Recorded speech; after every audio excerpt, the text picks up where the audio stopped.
I the a-hole for asking my boyfriend's sister to reimburse us for the damages she caused after she threw a party in our apartment?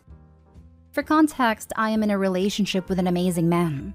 I met his family and his family have met me too, and got along apart from his little sister Jess. She never liked me once I stepped into their house. It was like she was trying to find every single fault in me, whether my clothes, which she would sometimes say, "You look like a cheap woman showing that much cleavage," or stating, "You look like a nun all covered up." But regardless, I always try to make friends with her, whether it was baking her favorite cookies, buying cinema tickets for her to watch a movie, etc. I never wanted to have a bad relationship with my boyfriend's sister. A few months passed by and honestly, my relationship with Jess slightly improved. There were no snarky comments about me or my clothing. Everything was chill. Until my boyfriend and I had a 3-day trip and were leaving our shared apartment and needed a house sitter to take care of our plants and our 3 dogs, and Jess volunteered. I was very hesitant, but my boyfriend assured me maybe she was trying to get in my good books. I left her my keys to the apartment since I didn't have a pair, and it was honestly just a 3-day trip. Fast forward 3 days later, we called Jess to inform her we're coming back, but she doesn't answer the phone. So later on, we're knocking on the door. When there's no answer for about 10 minutes, I try calling Jess repeatedly but still no answer. After a while, Jess opens the door. I was honestly relieved as we thought something bad happened.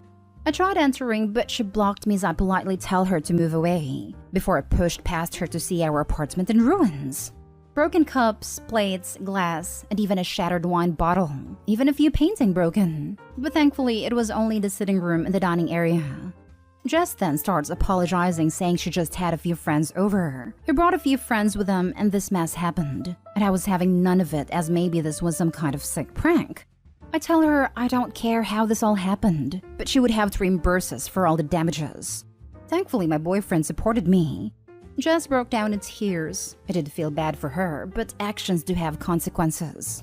She then starts shouting at me, saying our relationship was getting better, and I messed it up. In which I told her, "You're the only one who messed it up, not me." She did leave a few minutes later, but now my messages are flooding, with some of her family members telling me to forgive her, and it was a mistake and I am being too harsh on her, but I'm not budging. Now for the top comments. Not stay home. Have you taken pictures? If you haven't, do so if possible. If it escalates, then you have proof to show the police. I haven't taken any pictures. Hopefully, it doesn't get to a point that I have to inform the police. I hope it doesn't either. I would take pictures for insurance purposes, and if any family member says anything, you can offer to show them the damage. I can guarantee they would be angry if she did that at their home. Yes, because it's likely she's telling them things like it's just a little messy, and are blowing it out of proportion. Pictures will tell the real story. Document everything. Not stay home. It isn't a matter of forgiving her, and you could tell her flying monkeys that you do forgive her, though you are not obligated to do so. You just want her to take responsibility and reimburse you for the damage. I tell her I don't care how this all happened, but she would have to reimburse us for all the damages. This is a perfectly reasonable stance. Forgiveness is not the same thing as released from consequences of your actions. Additionally, you can forgive someone but still not trust them. Not stay all OP. Be polite and civil with her, but keep her at arm's length. Your significant other needs to shut her down too. Her comments on your appearance need to stay in her mouth. When someone sends their flying monkeys in an argument, it's because they know they were wrong. You are not a-hole, but Jess definitely is. So she damaged your place and didn't even have the decency to clean it up. And now you just have to forgive this behavior? After she reimbursed the damages, she is forgiven. If she took accountability for her actions and you continued to hate her, they could say these kinds of things, but not now. Next story. Am I the a-hole for refusing to take in a single mother and her children? I own a 3-bed, 2-bath, and I use one room for work/guest room and one room to sleep in. I wanted to find a roommate to take the last room I wasn't using, and they would have their own bathroom. I posted a bedroom for $900 looking for a single female roommate and got a lot of interest. I also told some of my friends about wanting to find a roommate because I would rather live with someone I already know. One of my friends gave my number to a friend who was a single mother of 3 kids. She asked to see the place without telling me she had children, and I let her come to look at the place. She brought her 3 kids with her to see the place, and I told her I was looking for a single female, not 4 people. She got angry and accused me of discriminating against her and threatens to get her lawyer involved. I know I'm allowed to have preferences for roommate, and only full unit rentals are not allowed to discriminate against children. I told her she could, but the law was in my favor and told her I wasn't interested in living with her children, especially since the rental was for 1 room, so where would they sleep? She told me I should give up the room I work in to her 2 oldest, and I told her no, that's not definitely going to work, and kicked her out. She called me again 2 days later and begged me to let her and her children stay for a month or 2, since her landlord was kicking her out at the end of the month and her children would stay at their grandma's, so I just had to take her in. I heard horror stories about tenants refusing to leave and evictions taking forever, so I told her I had already found a tenant. This isn't a lie. I had someone I thought was a good fit, but they wanted to move in the next month, June, instead of May, which would have been better for me. But in the end, I decided to go with her. But I didn't believe she would leave her kids. I sneaked them in as soon as she moved in. My friend called me up and told me she was desperate and couldn't afford a higher rent elsewhere and I should take her in as an act of kindness. I have heard lots of horror stories about bad roommates, so I didn't want to risk it. But am I the a-hole for not wanting to take that risk? Not the a-hole. You searched for 1 female and 1 room. She demands 2, I guess for the same rent, and wants to move in with 4. Hell no. And threatens to call a lawyer when Opie understandably tells her no. Why is she being evicted? I see that as a big red flag. If she can't afford a higher rent, then how will she afford a lawyer to sue? Right? I'm getting evicted, but I'm gonna call a lawyer on you. I'd laugh. Definitely a toothless threat. Your friend should take this person in if they are so concerned. To misrepresent the situation entirely by bringing 3 children, unannounced, then expecting you to hand over your home office is not realistic. It's unfortunate, but if the grandparents can take the kids, the mom should be with them. I think you are being wise and cautious. Not stay home. Not stay home. Your intuition and feelings seem to be spot on. She's already a pain in the neck, and she hasn't even moved in. She hasn't shown any regard for you from the beginning, and getting rid of her will be difficult. With a 10-foot pole, don't approach her. She's a walking, talking entitlement red flag. Not stay home. Considering the immediate yelling and lawyer threats, she's never gonna leave. It'll be hell. Do not give in. Not stay home. Look, not everyone wants to hear it, but an act of kindness shouldn't be coerced. If you weren't willing to live with a single mom and her 3 kids, you weren't willing to, and that is okay. This situation is only bolstered by her initial entitlement to your space, suggesting you give her a second room for her kids she didn't mention? Come on. And lack of respect for your desires. And why doesn't the friend take them in out of an act of kindness? Next story is titled, Am I the a-hole for not putting my girlfriend's name on her property? Me 23 male and my girlfriend 24 female have been together for almost 7 years. We live with our parents and we are planning to live together. We found a small apartment in a nice part of the city that is very affordable, but we haven't made our decision yet. The issue began when we were talking about logistics, and she said that she can't wait to finally have something under her name.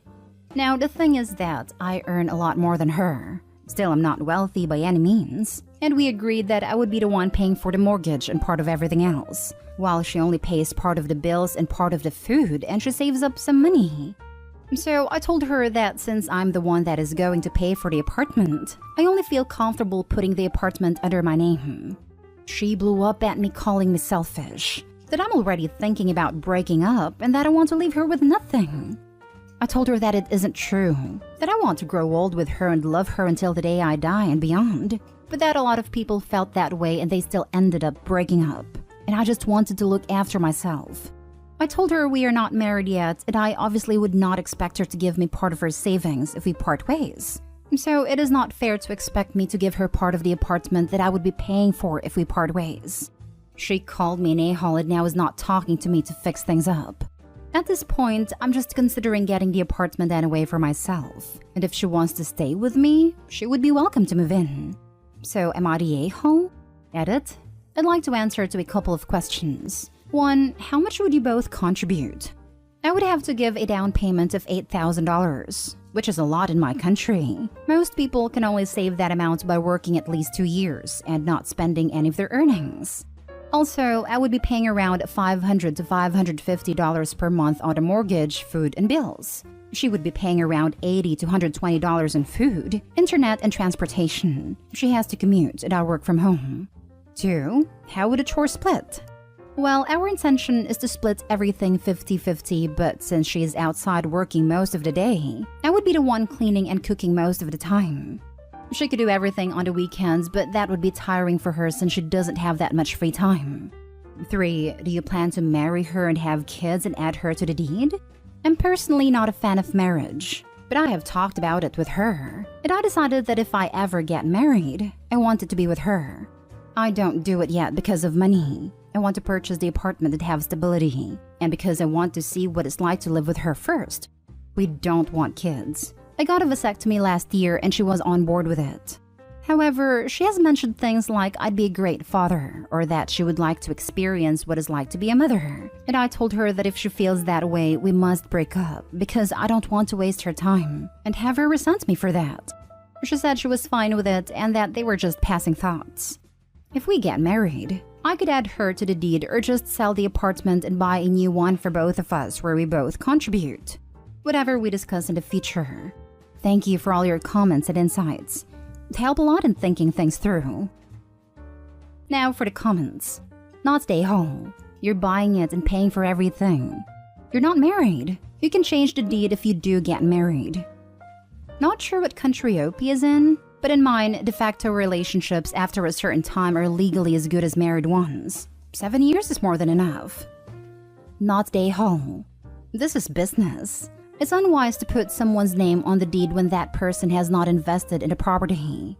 If you get married and choose to continue living in the apartment, you can always add her name to the deed then. But as it stands, you are taking 100% of the financial risk. Completely agree. I'd want to add that the girlfriend should view it this way as well.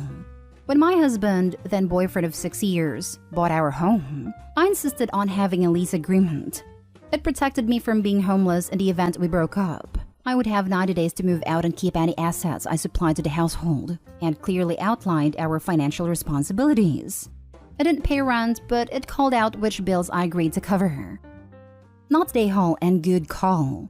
You're not married, and she's not paying the mortgage. There is no reason for her name to be on the deed, and the fact she got this upset over, it makes it sound like your instinct was accurate. Now for the last story. Am I the a-hole for giving my brother-in-law and his handicapped daughter a sad time to move out? I'll preface this by saying that my brother-in-law, 43, lost his apartment and job, and he and his handicapped 13-year-old daughter had no place to live. My husband took them in 4 months ago. Brother-in-law is your typical tiny, 5'4" man. He hates fat people, to the point he wouldn't tip waitresses he considered fat. He is obsessed with body image so much it put his daughter in a wheelchair because of his constant dogging about every meal he saw her put in her mouth. He's her main caretaker but been doing it wrong, so I help, but he tells me off. I'm a bit on the heavy side. Not obese though, and it takes every chance to talk me into losing weight. He also trashes the place, then tells me to clean to motivate me to burn fats. He also leaves adult magazines on the kitchen counter, and my toddler sees them. He also calls me names like fatso or tell my husband, "Dude, your wife's beard scares the heck out of me," whenever I pick a fight with him about leaving his daughter without feeding. Some days ago, he was out all day and didn't feed his daughter. He gives her specific foods, not that a doctor recommends it. The food ran out and he said he was going out to buy some but didn't return. She literally begged me to feed her anything, so I made her a sandwich with my son.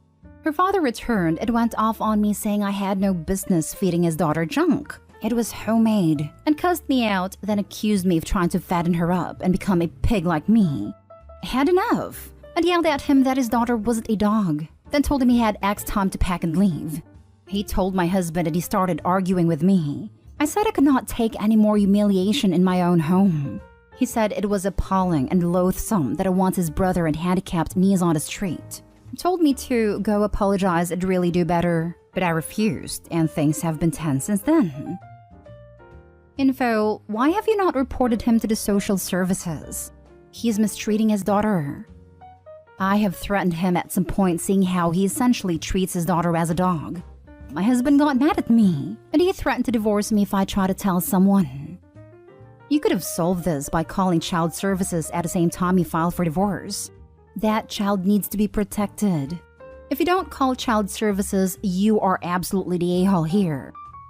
Not the a-hole. Also, this is more of a husband problem. Your husband doesn't seem to care at all that his brother straight up is a bully to his wife and starves his niece. I would call CPS on your brother-in-law. Call CPS. Don't let her leave with him. Kick him out, but keep her there. I know she's not yours, but you'd literally be saving her life. Not stay home. Call CPS and kick brother-in-law out. Keep the daughter. If the husband goes, so be it. Why would you be with someone who supports and enables child mistreatment? You and she deserve so much better.